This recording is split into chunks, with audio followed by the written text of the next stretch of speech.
Coming at you live from responsible distances apart where Brooke is already messed up. This is the Blue Heaven Podcast. That's good.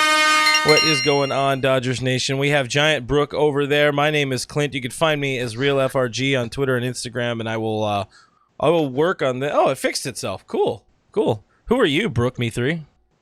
We love when things fix themselves. First of all, not often that happens, but it does happen every once in a while. Thank you itself. One part I did mess up there is I forgot to turn on your audio. So that's fine. I mean, I'm better muted anyways. People don't really like hearing me. What's up, guys? My name is Brooke. You can find me at BrookeMe3 on Twitter and Instagram. On today's show, we got more sadness to talk about. I think that's what we're doing. We're just talking about sadness again. We want to talk about how Rob Manfred continues to fail at everything he's ever done from the moment he was born. So we're going to talk about that today. I don't even know if it's sadness. I think I'm at the point of anger. It's going to be anger. I can feel your anger coming through lately. So I'm really looking forward to today's conversation because you're pissed. I can tell. Yeah. Last week we had a busy week, content wise. We had an opportunity to hang out with hanging with Mr. Fred Claire. So we got one Fred. He's Fred. He's not Fred Rogers. He's Mr. Claire. You get the whole idea. So we had a very, very it was a good conversation. I think that was your first time hanging with Fred. So we'll get more into that a little bit later. The draft day, MLB's draft day is coming up this week, and that's another boatload of sadness. Yeah, that's another sad subject, but you got to have a good conversation with some good people about it, at least. Yeah, I went fancy, went big time, went to the 4-letter ESPN, part of a conference call. We'll talk about that a little bit. Ooh. We hung out with our good, close personal friend that he said he's okay with us calling him that, Mr. Anthony Gonsolin. We did some gaming, and we'll kind of see. I put together a little highlight package of that time. So before we get into the show, we do want to ask if you guys could please rate and review our podcast on iTunes, Spotify, wherever you happen to listen to your podcast. We'd appreciate if you would leave a review there, leave a rating, especially on iTunes, because that means a lot eventually to us being able to beat bad podcasts like John Boy and the rest. But and then I think I haven't checked the comments for a little while over there, or the ratings. Yeah. So we gotta see if there's any good comments that we can read here. We got some people jumping in here. Guys, don't forget this is a live show, so make sure you drop into the comments. Let us know where you're repping Dodgers Nation tonight, where you're watching from. We'll try to call on you tonight. There's another cracked open beer. Mm-hmm. Roach, friend of the show, says, I'm drinking a vacation beer from my favorite band, the Dirty Heads. Roach, good to see you. Going on, Happy, what day is today? Monday? Monday. It's Monday. It's always Monday. I forgot. It's always Monday. Leslie says, Giant Brook. Yeah, that's how we like to start off the show, with me just right in everybody's face. Yeah, we're what better way to greet? We might have some changes next week. We're still working on it. Ryan says, ever since Manfred poorly disciplined the Astros, he didn't deserve to be commissioner anymore. And man, coming in hot. Cheers. I think that was the Cheers first on that one. It was the first comment, and it was like, that's the show, guys. Thanks for stopping by. That's it. We should just wrap it right there. That's all we really needed to say about Rob Manfred. If things have really gone downhill since the Astros got their lame punishment, like in every sense of the word, things have gone downhill.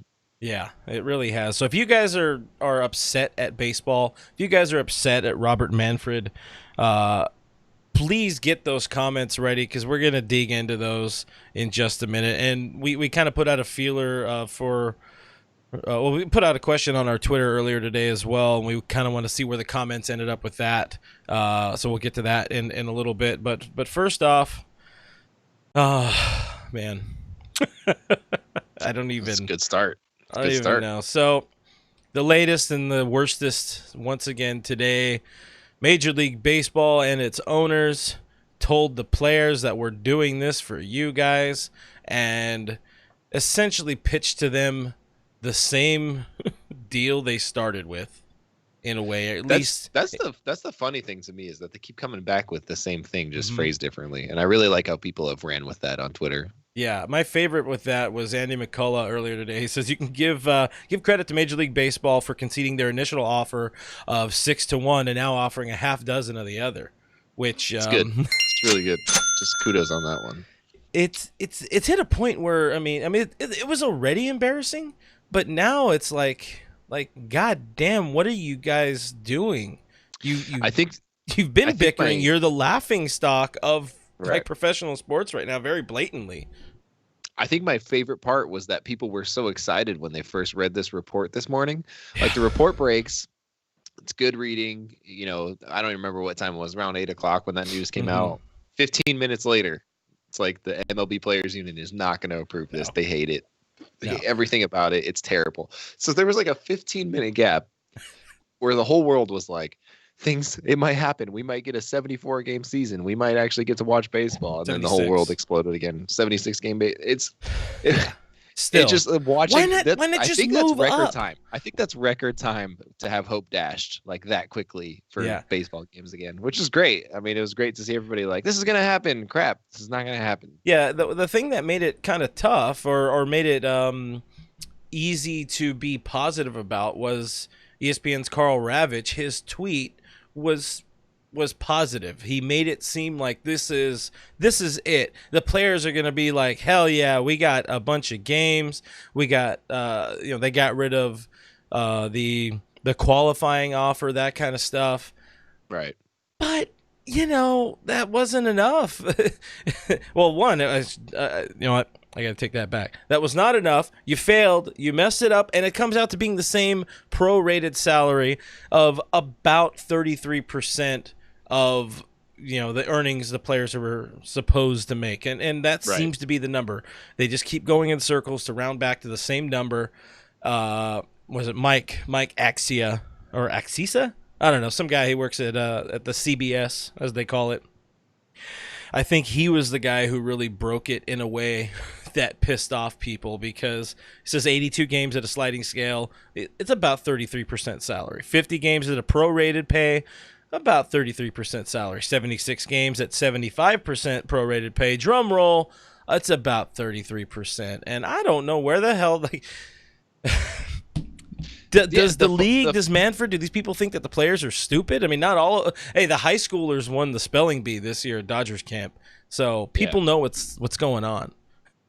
The funny thing is that players have the potential to make more money with more games, obviously. But there's this common misconception from people that it's like players should accept the money that they're getting, they're being handed to play. And it's a calculated risk. These guys are not only are they running a risk of the virus itself and affecting their families. That's a whole other subject itself. But you only have so many innings on your arm. You only have so many innings left in your bat. You only have so much. It's not going to be something that's going to. You really have to say, like, hey, is this worth it? Is this worth my time? Is this worth my possibly getting injured? Can I take 33% pay cut or take a 33% pay of what I would normally make in order to risk playing a season that doesn't actually matter for me? And, if you're a big leaguer, a guy making a ton of money and probably making a ton of money next year, you're probably like, no. Or especially if you're considering, the season after that, there's just a lot of risks that go into it. And I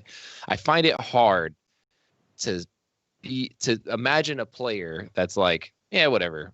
I'll just take a cut. It's fine. Let's just do it. But I do know that these guys want to play. When we talked to Tony Gonsolin, he was like, dude, I can't speak for everybody, but I just really want to play. I just want to play, man.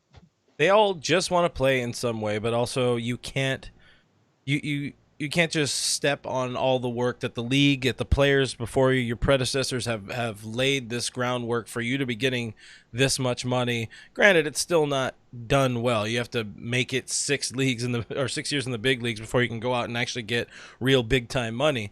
But if you start making these kind of concessions, especially a year before the collective bargaining agreement expires, and then now you're just giving the league more to play with, more to work with, and more fuel to kind of severely screw you over in like a year or whatever the hell I said there. But I got a little screen-a-majig here. Throw it up there. So like we said, there's a 76 game season that's being proposed.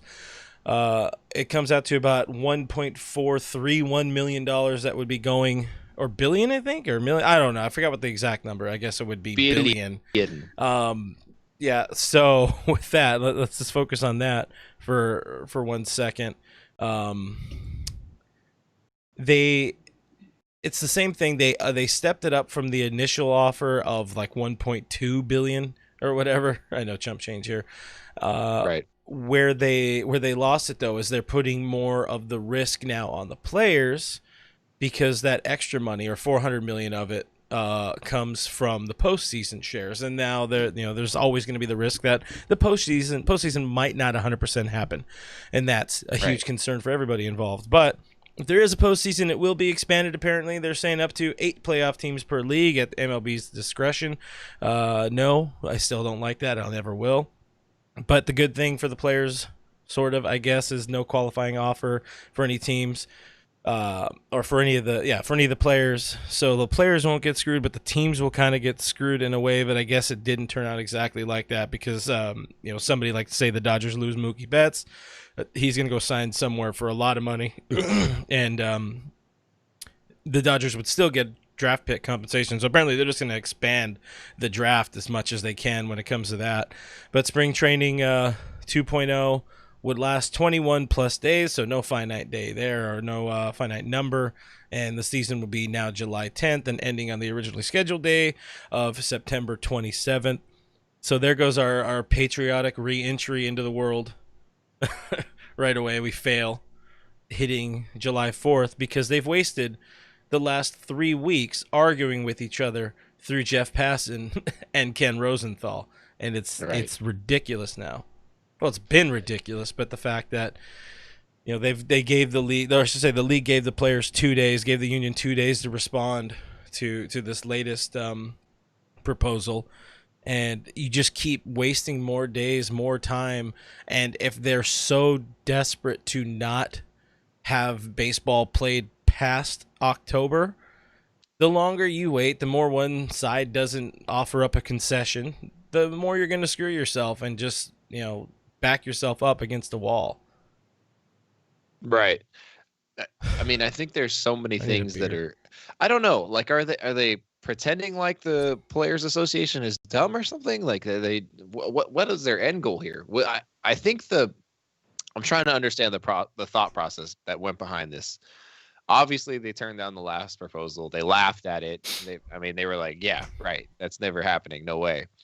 And then they pretty much give them the same proposal with like phrased a different way, Yeah. And so I understand that in one sense they're like, technically it's more money. Technically it is. They're making more money, but they would be making less per game, and that's probably the easiest way to understand it. And when you're thinking about it like that, you're like, okay, well, they're making more money. And it's like, yeah, they are making more money. You're right. Mm-hmm. But they're still taking a bigger risk per game because of the fact that they're making a lower prorated salary because of it. So I understand why fans are like kind of confused over why players aren't accepting this offer. I know when it first came out, people were like, oh, players have to accept this. Like, they have to take this offer. There's no way they don't. And immediately you saw it on Twitter. You saw like Jack Flaherty that was like, okay. Yeah. You have all these players, all these guys that pop out of nowhere, and they're like, this is a joke. Like, this is an absolute joke. This is the exact same offer you just gave us, and we turned it down. Like, this is a joke, right? That happened so fast. It was incredible to watch the league pretty much just LOL in unison. Well, not everybody. I can't imagine that many people waking up that early. But as people were waking up and seeing the texts, immediately hitting their Twitter and laughing, you did it wrong. Yet again. And this is where my problem boils down to. Rob Manfred, and I see on YouTube here, we got a Kobe fan, says 824-2 Mamba forever. He said, I'd hope for a second, but now I don't think baseball is going to happen. Thank you, Rob Manfred. And that's what it boils down to. I got into, I wouldn't say I got into an argument. Somebody, like you said, Brooke, I've been a little angry. I've been a little angry on some of our posts on DodgerStation.com of late. Check it out. Been a lot of fun. Sometimes you get inspired when your muse is taking away the one thing that like or everybody enjoys at the end of the day. It's ruining so much for people, something that people desperately would love to have at this time. Right. You can be angry, and I love writing angry, but the person was telling me, it's like, it's not, I've seen some of the comments. Obviously, it's not all Rob Manfred. It's probably barely anything with Rob Manfred.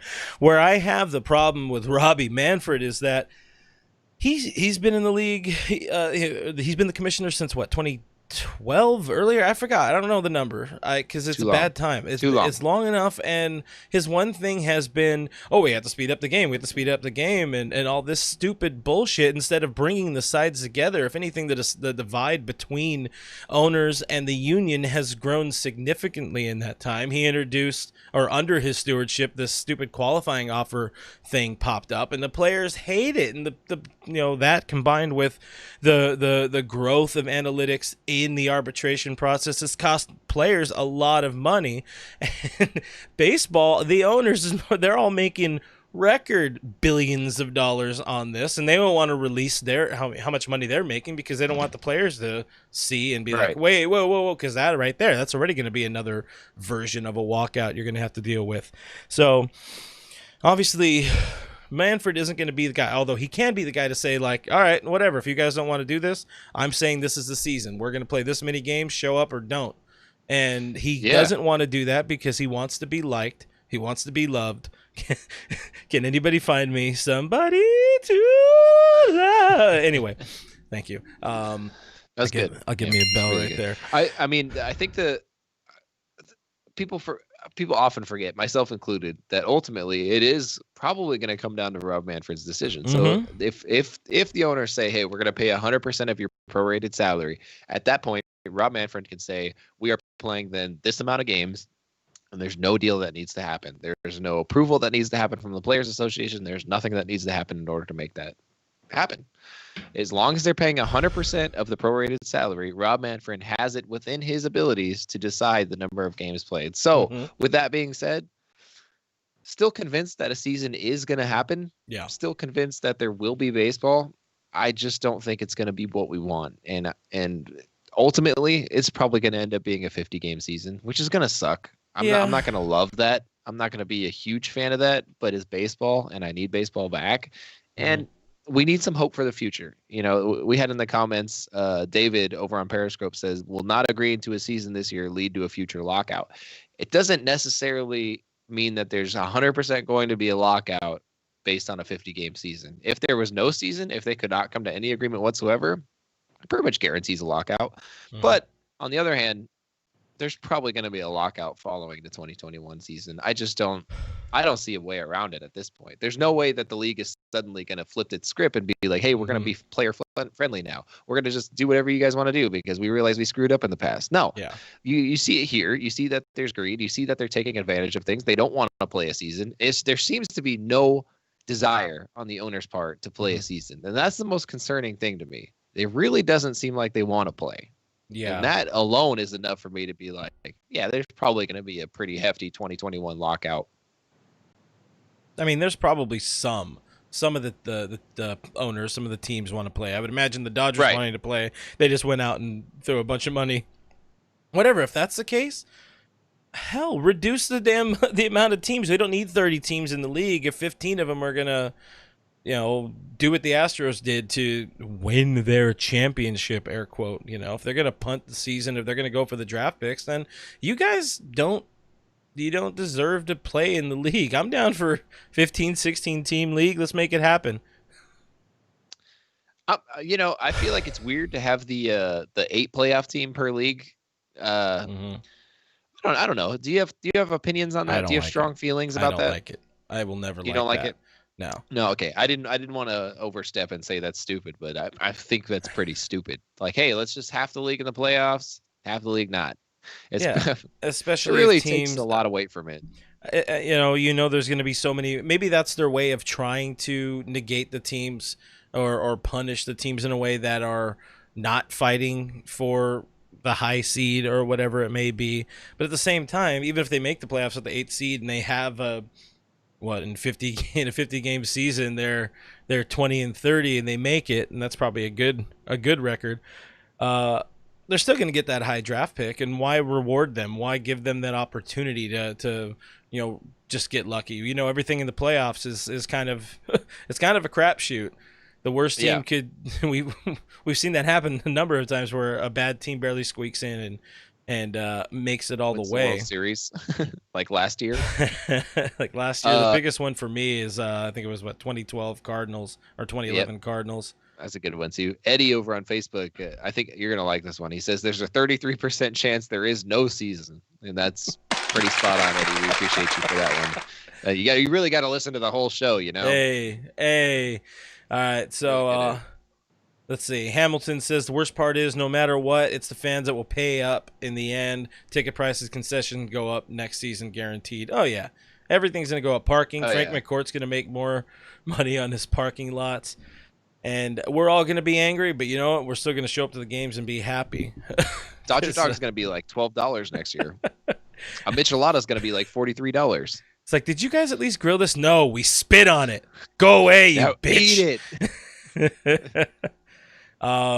Leslie said a little bit earlier that we're both delayed and freezing up. There's a lot going on with this computer right now, so apologies if we're not coming at you super live and perfectly.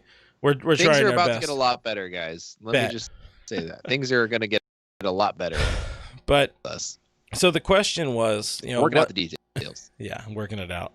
What would fans say? This was the question we had on Twitter, and guys, if you guys are on the internet here, which you are, let us know your takes. What would fans say to MLB and or the Players Association if they were a fly on the wall in the Zoom call here? And Twitter had some pretty hot takes. I mean, even not part of this particular conversation, but I liked what's his name? We just talked about him last week. Trevor Bauer was like, "This is getting ridiculous" on his Twitter. Yeah.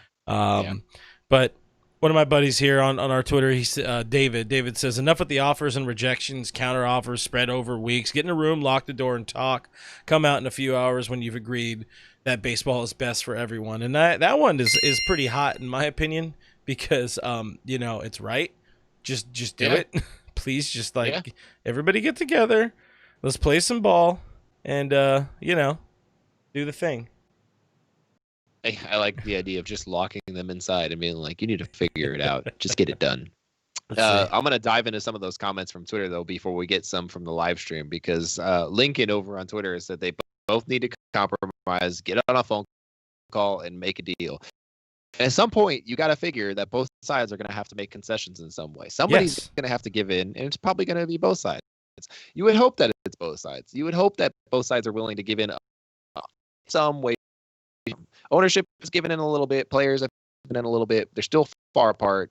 Both are going to have to give in a little bit more to get where we need to be. So, yeah, he's going to have to give in at some point, right? You got to imagine. For real, like it hits a point where again, it plainly is ridiculous to just keep doing this back and forth and wasting, 3 days in between.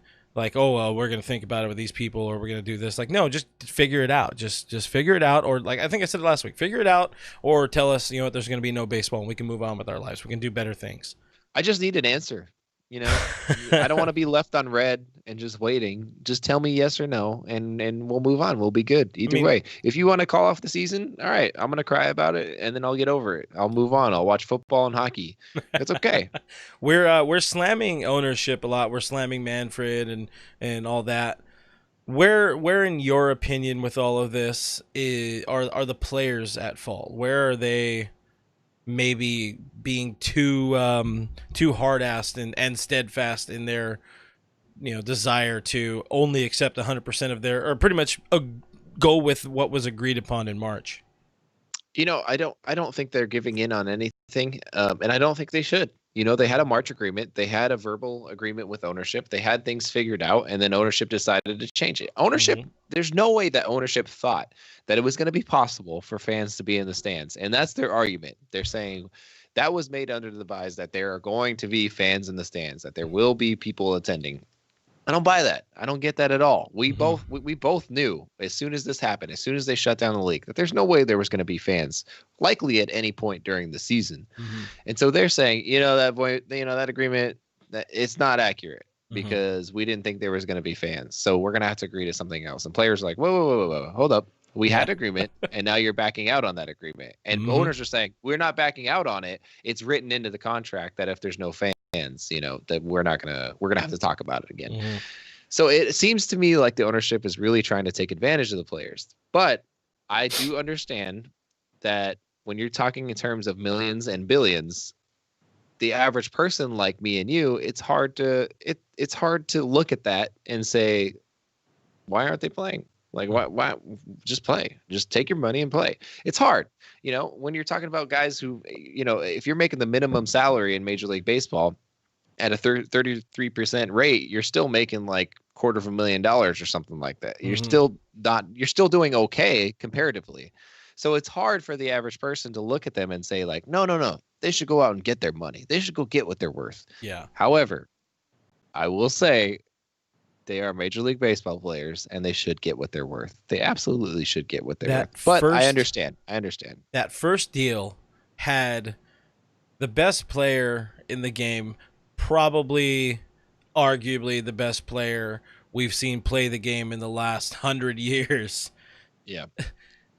Mike Trout was set to make less than $8 million under this stupid agreement, under the way they're trying to do. Pretty much that's what they want. They want to pay these higher players or whatever it is. He was going to make less than Oral Hershiser did. I just want to put that in perspective a little bit. In 1993 or 1990 or 89. Yeah. I mean, He was making $7-8 million and he was the highest paid player at the time. Yeah. I mean, that was like a 3-year contract. Mike Trout and him, you're like, oh yeah, okay. Just to put it in perspective a little bit, it's tough to quantify it, and I understand it's tough to understand when you're talking in terms of millions because it's way beyond anything that we ever make. It's way beyond 1,000 of us combined ever make. Yeah. So it's tough to talk about those numbers, but when you're looking at what they would normally make and comparatively what they make year to year, I mean, it really is peanuts that they're playing for. And why would there be a motivation to play for peanuts? Because a lot of people are like, hey, you owe it to us. Just play. Get out there and play. Do what you're supposed to do. I would argue that they do not owe it to us in any way, shape, or form. I will say I would like to see them play. I would prefer to see them play baseball.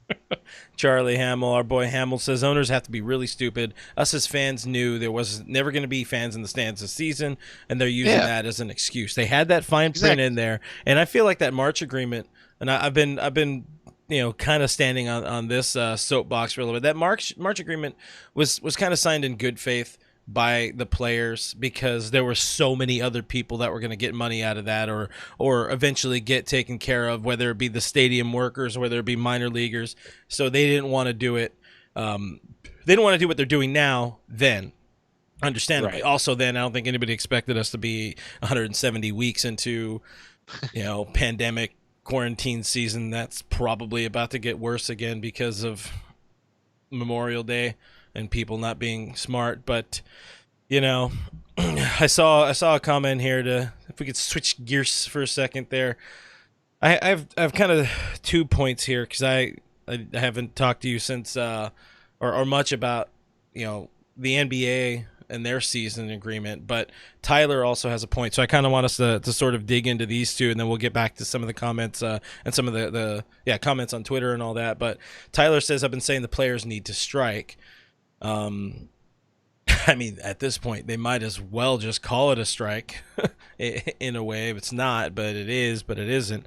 But one, what's your take on that? And two, what's your take on, do you have any resentment to baseball? And let's just put Manfred at the top because he's at the top for letting the NBA at least announce that they're coming back first. Yeah, I think you have to put it into perspective a little bit.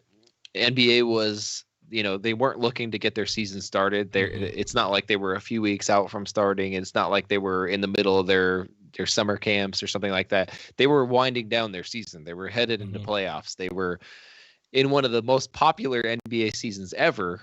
Yeah. And they got cut off early. And I forget how many games they got cut off early. I think it was 20 something games that they got cut out. But, in looking at it, NBA, you kind of had to assume that they would have to finish their season. If any sport was going to come back, you knew it was going to be NBA. I didn't expect really anybody else to come back before the NBA. I did, however, expect MLB to have a plan and a deal and at least some sort of movement towards a plan in place. Mhm. Right now, there's nothing. Like you don't even know what's going to happen. We've talked about July 4th for a month now, and now we know that it's not happening. And so, in terms of the NBA, I think it's different just because in the sense that they were winding down their season. Baseball was deciding whether to start up their season, both just because of the timing of everything, had to call everything off. I think it would have been really difficult for the NBA to be like, season's off, forget it, playoffs canceled, everything. Yeah. NBA playoffs draw, I think people forget this, NBA playoffs draw a lot of money, so much money.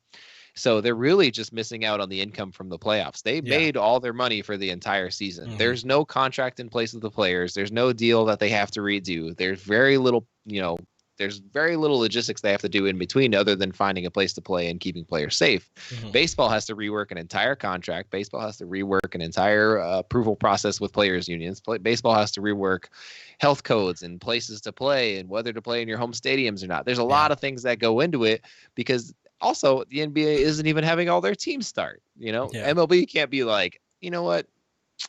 Orioles, you can stay home. But why not? Probably not going to make it. Just stay home. Why not? Healthy. You should probably should do that. Mariners, call it a year. Start again next year. Each league has to cut one team from the division, or each division has to cut one team. I think that would be fun.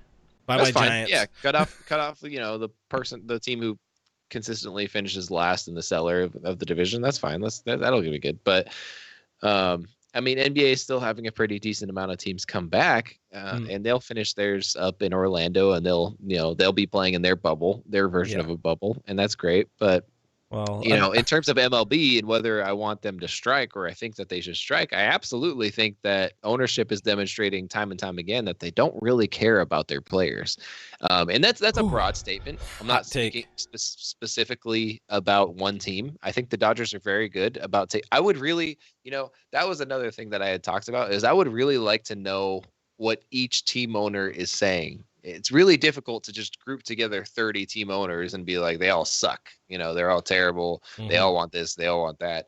I really hope the best for the Dodgers. And from what I've seen, from what they've done this second offseason or whatever you want to call it, they've been really good to their employees. They've been really good to their minor league players. And you hope that they're fighting for baseball to happen in those meetings, but you just never know. So in terms of how baseball treats players, it's not great. No, it's not great. It's not great, and that's the way it's always been because it's another one of those old school games, and we do things the right way and all this kind of crap. And you could look at baseball and you can see a lot of what's wrong with the country now too. The same old ass white people running things when they shouldn't be, and they just stay in there until they're 155 years old, and then hand it off to their 75-year-old sons, and keep the daughters at home because they shouldn't be running no business. Right. But anyways, that's a different show. Norma says that the Lakers were 49-14 when they suspended. And yes, Norma, that's the only reason I really wanted basketball back because LeBron James is bringing a championship back to Los Angeles this year. And I absolutely need that because, we like to flip over cars and stuff whenever the Lakers win championships. LeBron James. Do it for Kobe. Do it for Kobe. Do it. Oh man, I'm so excited to start. I just really want to see my Caruso show again. That's all.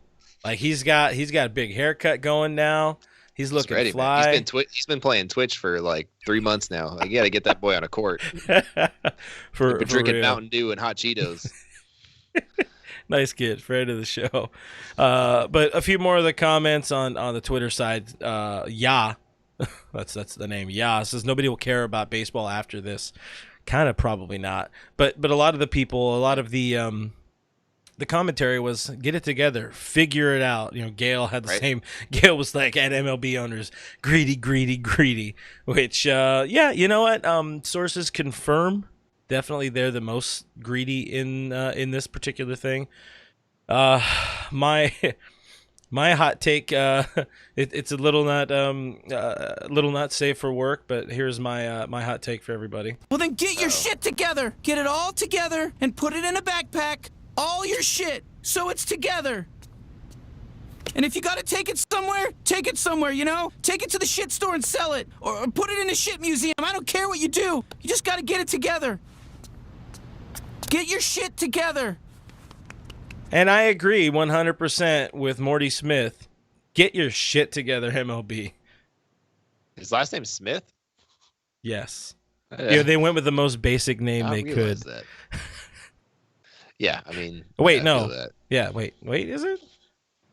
Or is it? No, yeah, because it's Rick Sanchez and it's Beth. Yeah, Smith. I got Whatever. it. Yeah. Yeah, I understand. Yeah. Katie would be happy to see one Dodgers versus Giants game at this point. I'm down. That's it. That's all I got. Just one? Maybe players will just go barnstorming. You know, like just do it on the fields. We can announce it. I don't know. I'm down. Different. I'm down to rewatch the opening day where Kershaw, pitched a shutout and hit a home run. If we could just do that again, that's all the baseball I need for the entire year. I don't need to watch anything else. But have it be in real life and at the stadium and all that. Yeah, just rerun it at the stadium. Yeah.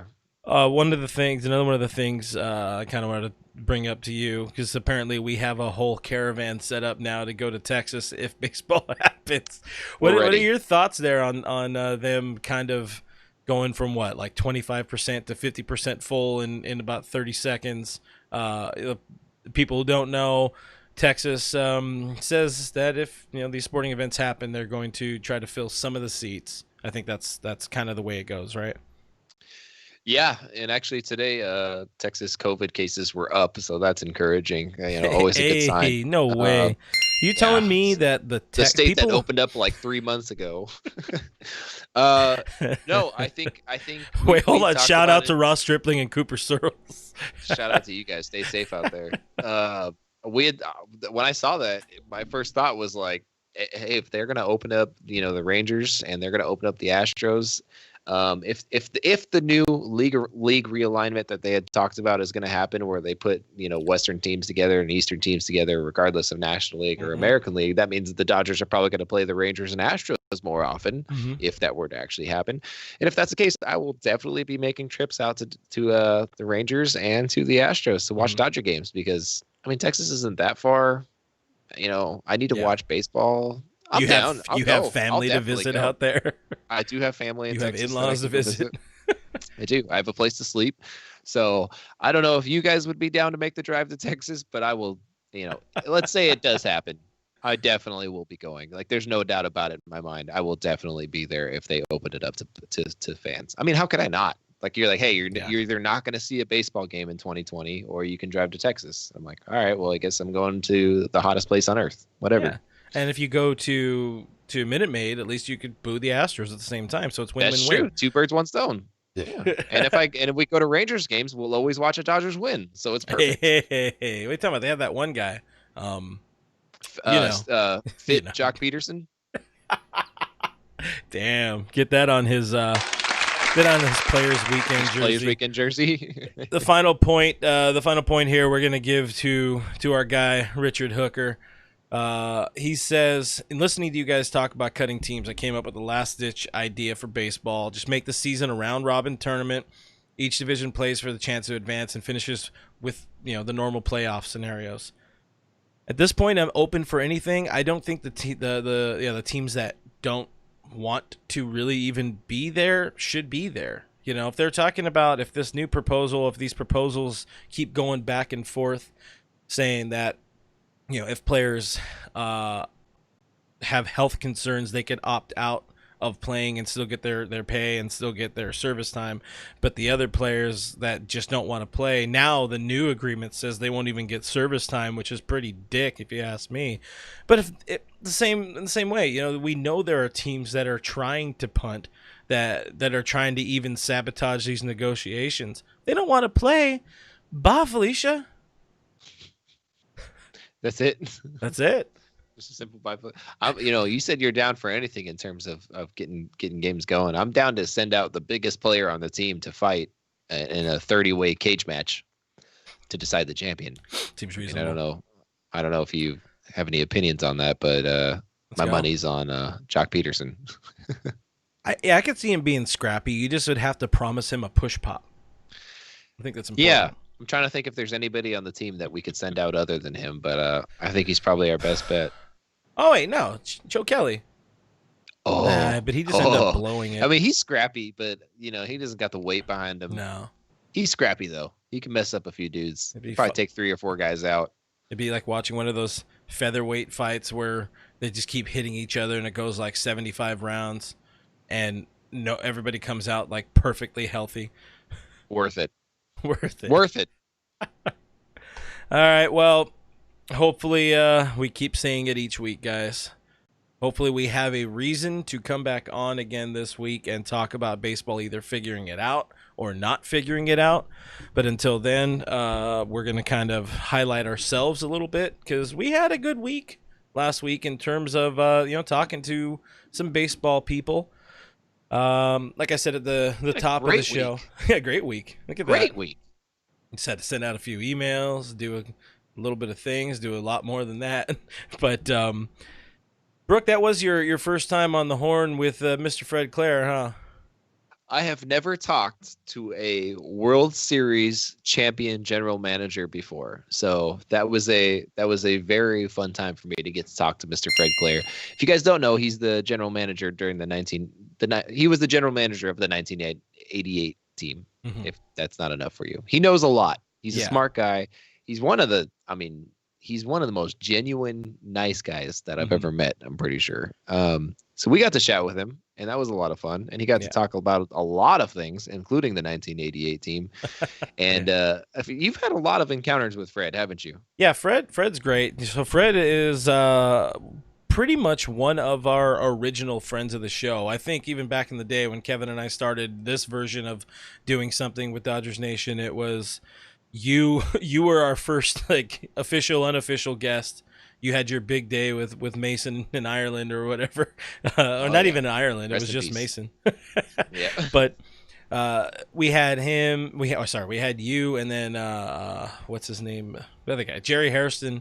But with Fred, we actually went to his office, and we spent a good hour and a half there. Fred is, he like you're saying, he's just one of the most nicest, genuine dudes. He cares. Fred Claire, if people happen to not know the name Fred Claire, he worked with and for the Dodgers from 1969 to 1998. He was one of the unfortunate casualties of the awful, evil empire known as Fox ownership group. Fred basically quit the Dodgers because Fox ownership undermined his general manager status and traded Mike Piazza to the Marlins.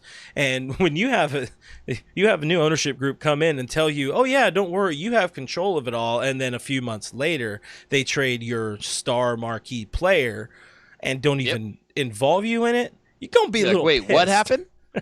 So with Fred, he worked in PR for the team for the longest time. He was pretty much the guy who spearheaded the Dodgers retiring their Hall of Famer numbers, with the first being Sandy and Campy and Jackie, which is a fine 3 to start with. But Fred, he didn't only come on because he's trying to hawk his book, but it is a good book and it's for a good cause. If anybody wants to check out his book, Extra Innings, it's at DodgersNation.com/Fred. We helped out and created a link. He also has a promo code out there, 20% off the book, using promo code friend of Fred. Yeah, friend of Fred, because it wouldn't be Fred of friend, but that would be weird. That would be weird. But yeah, no, he's just a really good person, and all the proceeds from that book are going to the City of Hope here in LA County. LA County. Yeah. City of Hope has been around for a long time, and they're funny enough, they're the type of people who would be around to treat for this this COVID, as they call it, as the kids call it, the hip cats.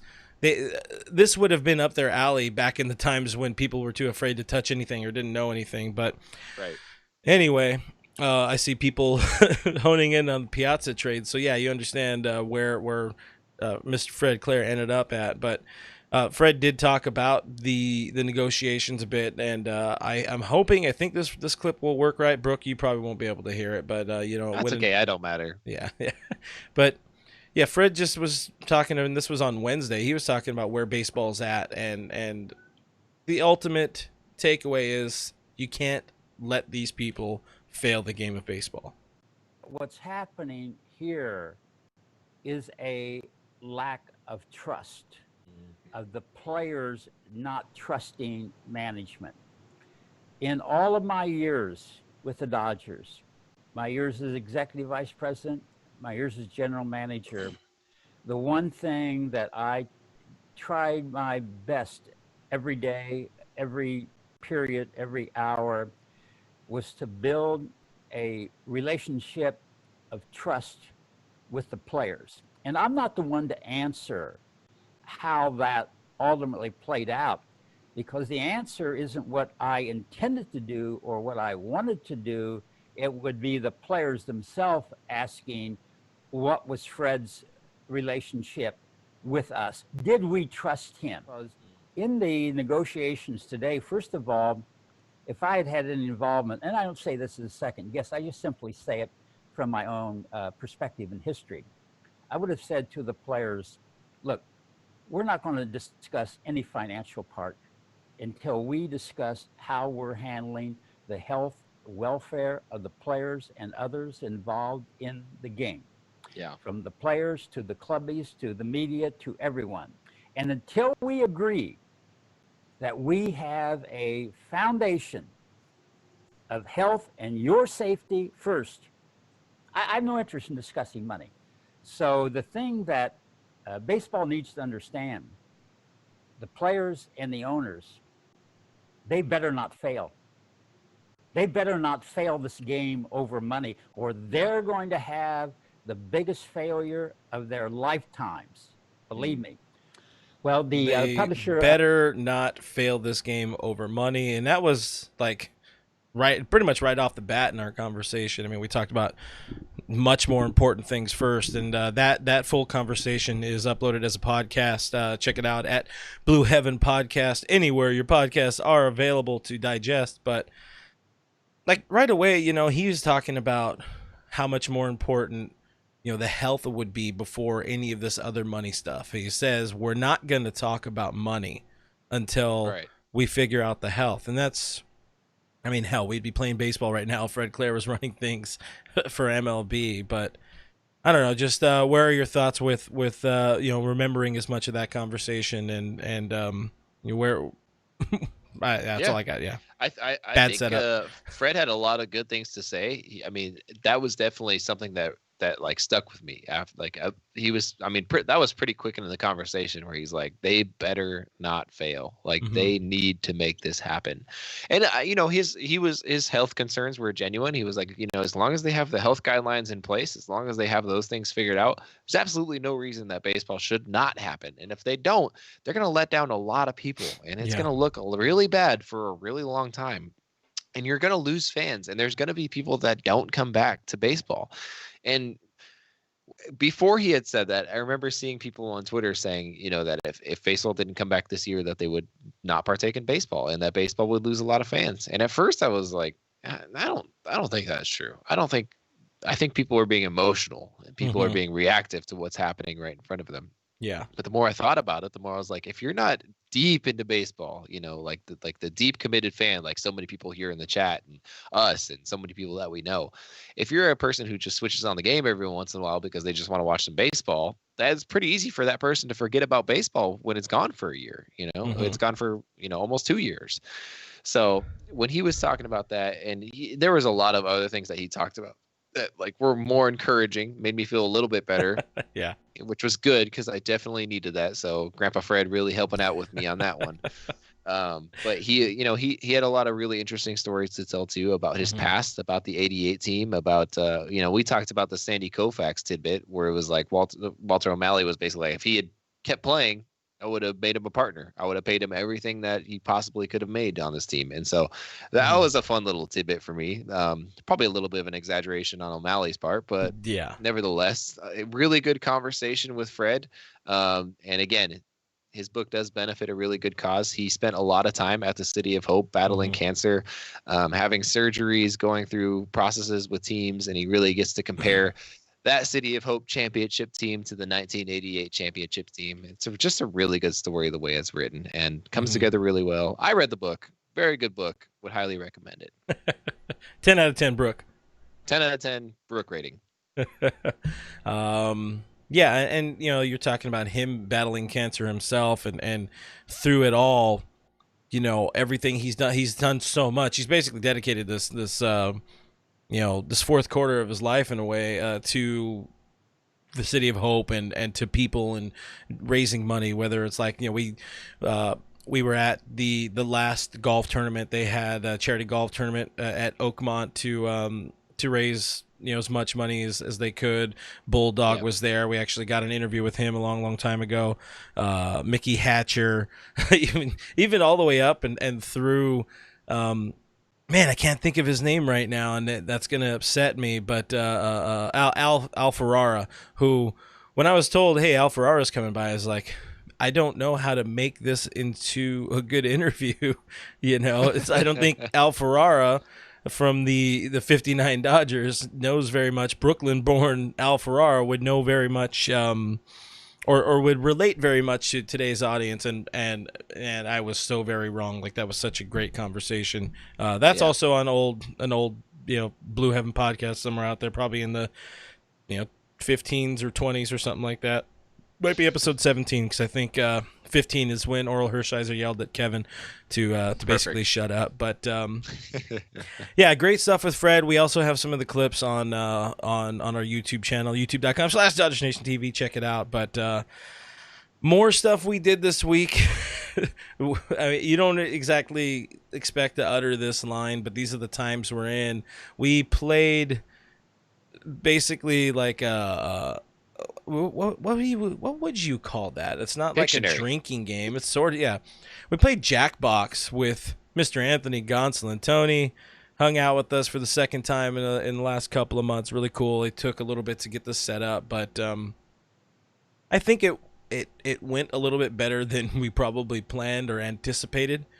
But there's I mean, it was our first time doing it. I mean, we don't have a lot of experience with anything like this, as I don't think anybody else does in the world. So it went a lot better than I thought it would. It was a lot more fun than I thought it would be. And I think it is meant to be a drinking game, but we kind of figured this would not be appropriate given that this is a family-friendly channel, obviously. Yeah. I don't know. I mean, I'm kind of getting loosened up a good amount. I dropped an hard F-bomb last week, you know. I just had a clip say shit how many times? Did you? I wasn't there for that. I must have missed it. You couldn't hear it. It was that Rick and Morty thing. Again, this is part of the struggles of doing it this way. Brooke can't hear a lot of things on his side. Like, he can't hear I'm the just highlights. talking to myself. He can't hear the highlights I'm about to play from our Tony Gonsolin Jackbox call thing. I don't know. We haven't figured out the name yet, but I'm going to roll that beautiful bean footage for y'all. You're joined with Tony Gonsolin again, our buddy, our pal. Can we call you our buddy, our pal now? Is that like official? Yeah, absolutely. For sure. Hell yeah. We're going to play this game Drawful. Also, our drawings are going to suck. So. Yeah, mine aren't going to be good. But since none of us are artists. Fortunately, so I got the really long torso and short little stubby legs. This is the worst drawing ever. Hell yeah. Mine's not good either. Don't you worry. That is chef kiss. That's some beautiful art right there. Spot on. I tried to draw a cat, but the face was kind of hard to do. No, that's what that is. I mean, most of my cats I know with legs in the middle of their torso. That's fine. Actually, we told you to keep it PG. I did. Look at him. Good. It has everything you need. Yeah. That one was once the words came out, that was an easy one. What's even like growing up, what was your all-time like favorite video game? Probably Call of Duty, honestly. I've always been a Call of Duty fan. This is not appropriate. I worked with what I had. It too will not be fully appreciated until I am dead. I try to keep it PG here because we shouldn't even show this one. You got to cut this one out. So we're here. How many weeks into? Way too many weeks into. Way too many. Not seeing baseball. What are you missing right now most of being in the clubhouse? Honestly, just the day-to-day shenanigans that kind of happens. There's always some kind of joke going around, or people are pretty funny. So yeah, there's some funny guys in the clubhouse. You know, watching Kike do stuff, or just JT, Belly. There's a lot of funny guys around. So I miss hanging out in the clubhouse with all the guys. I feel like you guys weren't respecting the likes after. And that's very hurtful. I will say that I usually lose this game. Likes. I didn't even know there's likes. The biggest thing you could take home from this is that you at least half won a game, so you can tell all your friends about that. Make sure you tell your teammates. Guys, I tied in a game with some random dudes online, and they're gonna be like, dude. I think that's hilarious. We can just say that overall Brooks is the best. So Yeah, he got both wins. Well, we appreciate you being on, Tony. We appreciate you hanging out with us because I think at a time like this, people need a little bit of a distraction at times. People need a few laughs. Tony Gonsolin, appreciate you, buddy. Thanks for hanging out. So Norma likes your stick figures, Brooke. But yeah, you were the ultimate champion of that game. You which is funny because I'm usually very terrible at that game. Your art which was just goes to show how bad art. we all are at that game. Yeah, but hey, whatever. It's something different. It's something fun. The whole idea of the game is, or of the series, is to be a new series at least. Until we decide to stop doing it. But it's hopefully until baseball comes back. Yeah, it's gonna be around as long as that mustache. That's what we're gonna. That's the.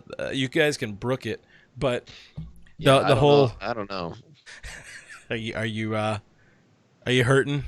I mean, I'm not hurting, but on the off chance that baseball doesn't come back this year, what are we doing with the mustache, man? I don't know. I don't know how long it sticks around. Well, I mean, you're not a coward, are you? I mean, I am. That's the thing. So. Well, them's the important things. But yeah, the whole idea is playing some games and then trying to ask some questions along the way, not having it be just your traditional boring interview, having something a little bit fun. We have another one lined up. I'm expecting it to come out this Friday. If not, might be pushed back as far as next Friday. But we're gonna have some special guests from all about that base, BASE.com, our friends Ashley and Sydney. So that was pretty fun. We already have that in the bag, as it were. But yeah, good times. A bunch of new friends of the show. YOLO, as the kids say. It's good to learn about Tony. It's good to learn some new facts about him in between drawing terrible, awful drawings. And I'm so sorry if you guys watch that and you have to look at my drawings. Yeah, I really am so sorry about that. Yeah, there's a lot more to that video. We might eventually release a director's cut. Gary edited that video and he lost his mind. But check it out. That's also on our YouTube channel. We have a bunch of stuff up on YouTube right now. So for our final segment here, we're pushing about the hour mark. So we'll keep it pretty brief. But the draft. Amid all of this, there's no baseball, but players can be drafted. The draft is this week. It's going to be on Wednesday and Thursday, and every network is so, they're so hard up for content. ESPN is like they're blowing out. They're pulling out all the stops for this draft.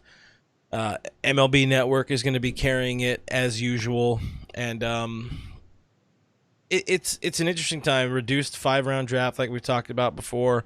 There was a few names. I got on an ESPN conference call last week, and their MLB insider and prospects expert kind of gave us a few names. Again, another video on our YouTube channel. But my ultimate takeaway is, I was talking about it with our guy SD Dodger Tim, our prospects expert, if that's what you want to call him, here at DodgersNation.com. But all right, Brooke, when you're thinking about the Dodgers and mainly the farm system, I understand you might be considered knowledgeable by some people. It may be an inaccurate statement to make about you, but the Dodgers, the farm system a bit. I've heard of the team. There really just aren't any glaring needs for the farm system. Yeah, I mean that's the funny thing is you have a certain window of talent, and you're trying to think beyond that window, and it's tough because there is no beyond that window right now with the Dodgers. There is no window for the Dodgers right now. In terms of talent, you're stocked up for the next 10 years, and you can't really think too far beyond that. So the guys that they're drafting right now, or the guys that they're even considering drafting right now, are likely guys who are going to fill gaps when they trade players away from the farm systems, or they're guys who are going to be traded eventually. So, for the Dodgers, it's all about adding to their depth, adding to their wealth of talent, and adding to their trade bait, honestly. So, yeah, I mean, it's a cool time for the Dodgers. It is a really cool time to be a Dodger fan. I understand that there was really bad stages of being Dodger fans pretty recently. even, but adding to a depth of just talent is going to be huge. So it'll be interesting to see how this draft pans out. I'm interested to see what the direction the Dodgers go with it. Yeah, like the main things we were Tim and I were talking about, it's like maybe a left-handed pitching. There's not a terrible abundance in the organization. An athletic shortstop, maybe, perhaps, probably Gavin Lux probably isn't long or isn't the answer at any point in the future for shortstop. So when you look at that, it's like you said, it's sort of trade bait, trade depth, something that could fill in a hole elsewhere, or even just kind of pop up and be yet another power arm or something like that for the bullpen down the road. But yeah, it's really looking at not the team so much, but the trades. Like the Dodgers, when we traded Grant Holmes for Rich Hill, probably those type of guys that right. kind of they're semi-heralded. They're not going to be world enders. I mean, they're picking at number 29. You're not going to get a game changer. One of the guys is Clayton Beater, right-handed pitcher. He's one of those. He has like kind of elbow concerns similar to Walker when he was drafted. So we know the Dodgers are willing to, if he falls that far, that's really like the question is, if he falls to 29, the Dodgers will probably snatch him up pretty quick. But a couple of other guys is apparently for people. I don't care about college players. I don't care about high school players. I'm not a freak. But some people are freaks, and we appreciate you for that, Kylie. But he mentions there's a couple more pitchers. Cole Wilcox out of Georgia, and then there's Oklahoma's Cade Cavalli. Those are some other names. I think MLB.com even has a featurette on Cade Cavalli. So look at some of those names in this upcoming draft. Dodgers have 6 picks in 5 rounds. And we know what Billy Gasparino could do, and this front office can do with some late round magic or even short round magic or something like that. So am I excited for the draft? No. I'm excited for baseball. I would love it, but no, because I hate everybody right now. Thank you. Back to you in the studio. That's a fair assessment. Everybody sucks. Yeah. Oh, man. I had to finish my drink there. But with that said, guys, we do appreciate you all for hanging out with us. We know this was a kind of weird and sort of spacey show, but that's just the times we're in right now. Before officially signing off, I would say, I think we both say, we hope everybody's staying safe, staying smart, fighting for what you believe in. Don't let the man keep you down or kick you on when you're down. We're hopefully, you really hope we're making some goddamn progress right now, because it needs to happen already. But while the Dodgers aren't making any progress and MLB isn't making any progress, we're still talking about it, and you can find it on DodgersNation.com. Find us on the internet there. Subscribe to Blue Heaven on iTunes, Spotify, iHeartRadio, Google Play, Stitcher Radio, Player FM, oh so many more. Subscribe to YouTube. We're on YouTube. Imagine that, youtube.com/DodgersNationTV, where every once in a while Brook is big. Every once in a while. Not often, but every once in a while. It depends on how the day is going. Guys, I am at BrookMe3. He, on the right side, probably is at RealFRG on Twitter and Instagram. We are at Dodgers Nation on Twitter, at Officials Dodger Nation on Instagram. Thank you guys for hanging out with us. Thank you guys for all your great questions, all your great comments. You guys show up every single week and bring it, and we cannot thank you enough for that. Thank you for joining us, and we'll see you next Monday. Bye. Bye.